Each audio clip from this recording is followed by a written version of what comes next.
Il est dit que toi et moi, nous avions été bénis de toutes sortes de bénédictions dans la vie céleste. Tu ne connais pas qui tu es. Mais Dieu te dit que tu as de la valeur, tu as du prix. Ne rate pas cette opportunité de parler à Dieu.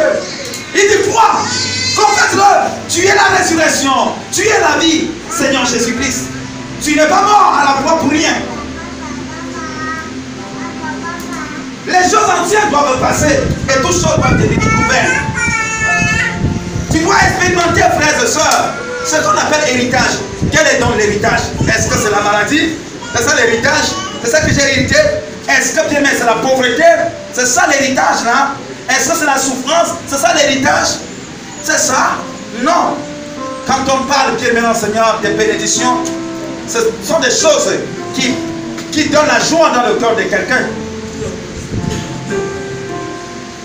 Il est temps que tu viennes à l'église, pas comme un religieux frère. Tu viens avec la foi. Tu as déjà cultivé ce que tu viens chercher.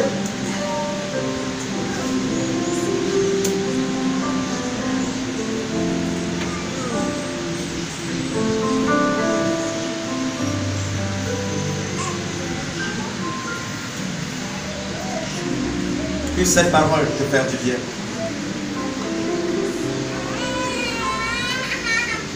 Je ne connais pas, frère. Je ne connais pas. Je ne connais pas ta situation. Je ne peux même pas connaître si Dieu me révèle. Mais toi-même, tu connais ta situation. Toi-même. Nous sommes à une période de Pâques. On parle de la résurrection de Christ. On parle de l'acte que Christ a posé à la croix. Je disais tantôt, frère, il a pris du temps à parler de sa mort. Ça veut dire que sa mort pour nous, c'était une grande bénédiction. C'est une grande bénédiction. Sa mort pour nous a plus de la valeur.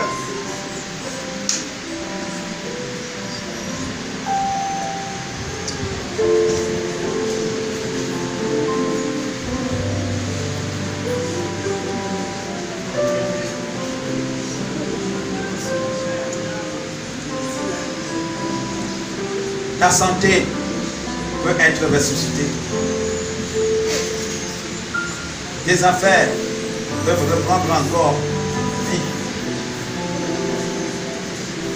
C'est possible.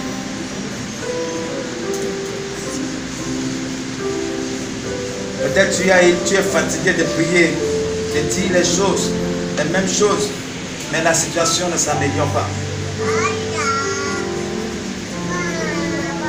Change. Appelle celui qui a ressuscité Lazare. Le Jésus, la résurrection. Le Jésus, la vie. La Bible dit, Lazare sentait déjà.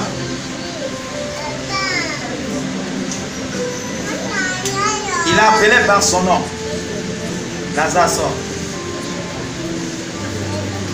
Il fallait que Marthe et Marie croient qu'il est la résurrection et la vie. Tu es fatigué de cette situation lamentable. J'ai envie de dire, il ne t'a pas appelé pour ça. Tu dois lutter. Lutter pour ne pas perdre ton héritage. Parce que l'ennemi va combattre. Mais toi, tu dois lutter.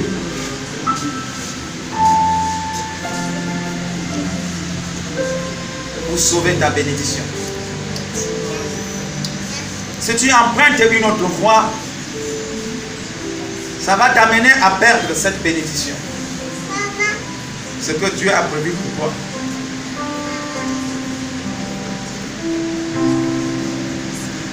Je crois au Dieu. Je crois au Dieu qui guérit, que par ses meurtrissures, nous avions été guéris. C'est ça sa parole. C'est sa parole. Par ses meurtrissures, nous avons été guéris. Ça veut dire quoi? La guérison fait partie de notre héritage. La guérison fait partie de notre héritage. Je dois toujours réclamer cela. Et lorsque je parle de la repentance, je dois toujours m'interroger entre Seigneur, quel est ce péché qui bloque le processus S'il y a un autre péché que je n'ai pas encore confessé jusqu'à présent, et que c'est ça qui vaut le processus, j'ai dit, Saint-Esprit de Dieu, tu le caches de cet héritage dont il est question. Révèle-moi. Ramène à mon esprit ce péché que je n'ai pas encore confessé, afin que je commande, que je m'humilie et que je m'en débarrasse de ça.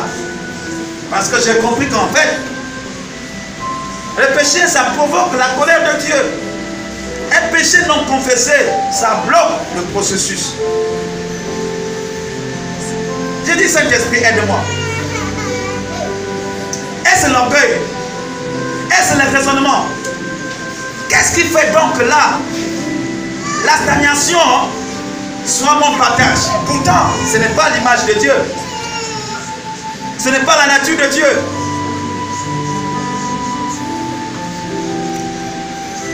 Saint-Esprit de Dieu, aide-moi.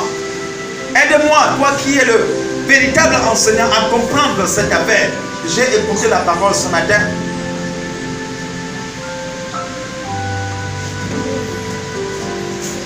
Tu me dis de ne pas perdre l'héritage qui m'a été donné. Je ne me rends même pas compte, Seigneur, que j'ai reçu quelque chose. Je n'ai toujours pas compris, Seigneur, oh Dieu, moi, Père éternel, de quoi il est question. Seigneur Jésus-Christ, en cette période où tu viens encore me révéler cela, me parlant que tu n'es pas seulement le Christ, tu n'es pas seulement le Fils de Dieu, mais tu es aussi la résurrection et la vie. Seigneur, manifeste-toi en ma faveur. Regarde dans mon cas. Tu as regardé le cas de Lazare. Tu l'aimais. Tu as dit à cet homme, Seigneur, qui avait respecté les commandements, de vendre tout ce qu'il avait, puisque cela était attaché à son cœur, il fut triste. Mais Seigneur, même contrairement à ma volonté, tu sais qu'en m'en débarrassant de ça, je vais entrer en possession de l'héritage qui m'est réservé, la vie éternelle. Aide-moi, Seigneur, à le faire. Aide-moi, Seigneur, à le faire. Même contrairement à ma volonté, Seigneur, que je sois triste, mais pour entrer dans mon héritage, Seigneur, oh Dieu, le roi, peu m'importe. Aide-moi. Tu connais mon cœur. Tu connais l'état de mon cœur. Tu connais ce qui est attaché à mon cœur. Ce qui est bien, ce qui n'est pas bien, qui est attaché à mon cœur. J'ai pris le Seigneur. J'ai dit, Seigneur Saint-Esprit, si tu habites vraiment en moi, aide-moi à m'en débarrasser de toutes les mauvaises choses qui sont attachées à mon cœur et qui m'empêchent d'entrer dans mon héritage et qui veut faire en telle sorte que je puisse perdre mon héritage. Saint-Esprit de Dieu, tu vois ma souffrance, tu vois la misère auquel je fais face. Je sais que ce n'est pas normal. Je sais que ce n'est pas la faute de mon père. Je sais non plus que ce n'est la faute d'un homme. Mais certainement il y a quelque chose que je n'arrive pas à comprendre, que je n'arrive pas à saisir. J'ai dû afficher la négligence quelque part. Mais qui pourra m'amener à comprendre le Saint-Esprit si ce n'est moi seul? Aide-moi. Afin que je reflète la gloire de Dieu. Oui. J'ai été béni de toutes sortes de bénédictions. Dans les lieux célestes. Toutes sortes, toutes sortes. Toutes sortes. Toutes sortes. Ça veut dire, en termes de dons spirituels, en temps normal, je ne serai plus en train de réclamer. En termes de faveur divine, je ne serai plus en train de réclamer. Parce que c'est là. Cela fait, Seigneur, partie de l'héritage que j'ai reçu. Parle à ton Dieu ce matin.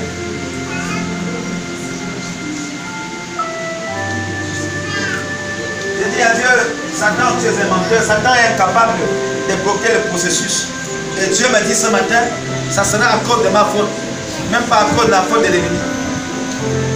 Donc si l'ennemi arrive à faire quoi que ce soit, c'est parce que moi-même, j'ai été d'avance fautif. Il était fautif. Oh femme, tu es venue ce matin, tu as beaucoup pleuré, tu t'es beaucoup lamenté, tu as beaucoup voulu écouter la voix de Dieu et Dieu t'a parlé ce matin. Comporte-toi comme Dieu veut, comme quelqu'un qui a été sensible à cette parole, pour permettre à Dieu de faire quelque chose en ta faveur. En ta faveur.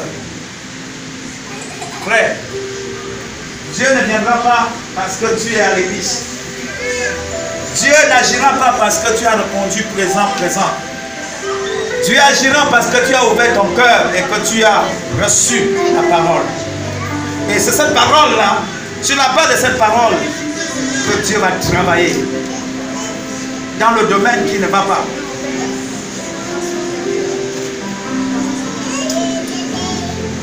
Je prie au nom de Jésus que la guérison divine soit ton partage ce matin, afin que tu parles de cela.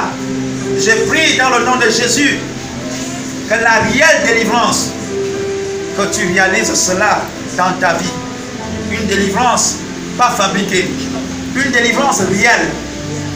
Oh, tu n'as jamais reçu une vision certainement de la part de Dieu. Je prie que les écailles tombent de tes yeux maintenant, tes yeux spirituels s'ouvrent, afin que tu contemples la magnificence de l'Éternel. Puisse la grâce que Dieu a accordée à la maison de prière couler aussi dans ta vie, couler aussi dans ta vie, couler aussi dans ta vie, couler aussi dans ta vie, couler aussi dans ta vie, du simple fait que tu as ouvert ton cœur ce matin pour recevoir cette parole. Que les portes qui étaient fermées autrefois, de par ton ignorance, que ces portes s'ouvrent maintenant au nom de Jésus et que tu sois capable de t'élever et d'entrer sans avoir peur de qui que ce soit, étant convaincu que Dieu a ouvert cette porte pour toi.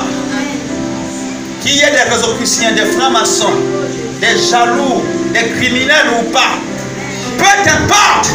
Ce que tu sais, c'est que c'est la voix du Seigneur et que tu dois obéir et que personne ne pourra, bien aimé dans le Seigneur, toucher à ton âme. Tant que Dieu a dit, ne touche pas à son âme, personne ne pourra le toucher. Qu'il en soit ainsi. Afin que cette période de la résurrection, que tu sois capable aussi de dire à qui voulant t'entendre, c'est vrai, j'ai eu à perdre beaucoup de choses. Mais je suis en train de réaliser dans mon esprit, l'Esprit de Dieu atteste à mon esprit que je dois retrouver ce que j'ai perdu au centuple. Que cette année c'est mon année, que cette période c'est ma saison. Et aussi longtemps que c'est ma saison, je porterai des fruits. Que l'ennemi soit content ou pas, je porterai des fruits.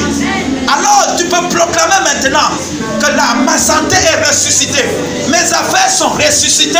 Oui, mes dons spirituels, les dons que j'ai reçus et qui dormaient, sont ressuscités ce matin. Je suis un homme spirituel, je suis une femme spirituelle, car le Saint-Esprit de Dieu atteste à mon esprit cela.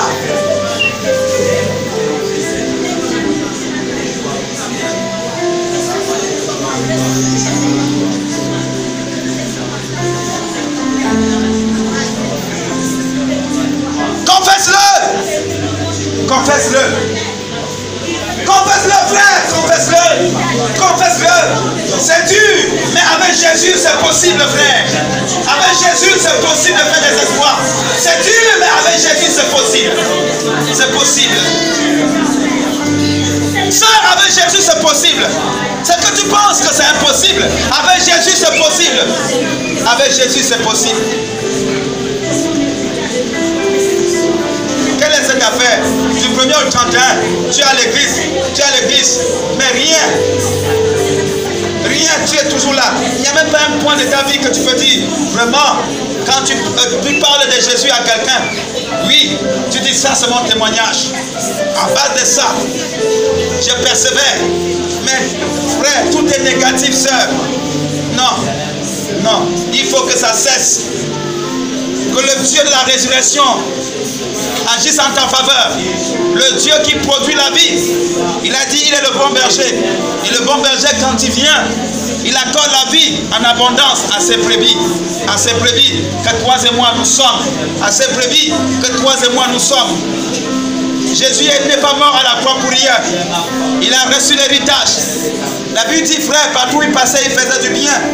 Mais comment était cet homme? Oh my God. À chaque fois qu'il priait son père les osait toujours. Incroyable. On dit, je suis l'héritier de cet homme. C'est moi. Il a laissé l'héritage. Et maintenant, le ciel est bloqué. Pourquoi ça? Je n'arrive pas à m'en sortir. On dit là, il a travaillé. Il s'est fait pauvre pour que je devienne riche. Pourquoi toujours? Frère, la précarité. Pourquoi ça? Il y a un voisin qui a dit c'est normal d'être pauvre. Il y a un voisin qui a dit que non, si le chrétien est riche, c'est qu'il compatit avec le diable. Quelle erreur, quelle bêtise. En reniant ainsi l'œuvre que Christ a accomplie à la croix de Golgotha. Christ a travaillé, frère. Durant 3 ans et demi, il a travaillé pour toi et moi. Il travaillait sans repos pour toi et moi. Il n'a pas eu le temps de manger pour que toi et moi nous mangeons. Ses mains ont été percées pour que nos mains soient bouchées, frère. Oui, oui, oui. Il y a beaucoup, il a réservé beaucoup pour toi et moi. Pour toi et moi. Il est hors de question de désespérer. Il dit dans la joie on doit persévérer. Dans la joie on doit être patient, dans la joie et non dans les lamentations. Pourquoi dans la joie? Parce qu'on est donc fort convaincu que non. Là, nous ne luttons pas pour la victoire, mais nous luttons dans la victoire. Pour posséder notre héritage. Que le Seigneur écoute ta prière et exauce ta prière. Que ta prière soit scellée avec le sang de Jésus-Christ Nazareth. Le sang de la victoire. Bénis ton Dieu. Bénis ton Dieu. Bénis ton Dieu.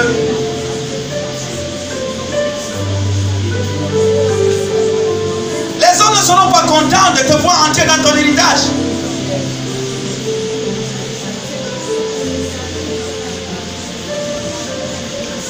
On nous a donné.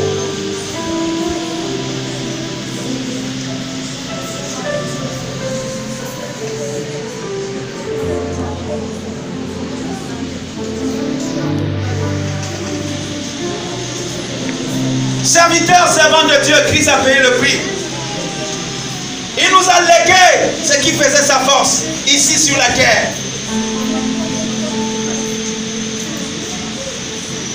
Il a été combattu par les religieux à cause, bien aimé dans le Seigneur, de l'héritage qu'il t'a laissé à toi et moi. Est-ce que les religieux sont morts? Les religieux sont encore là. Ne les écoute pas. En les écoutant, tu vas perdre ton héritage.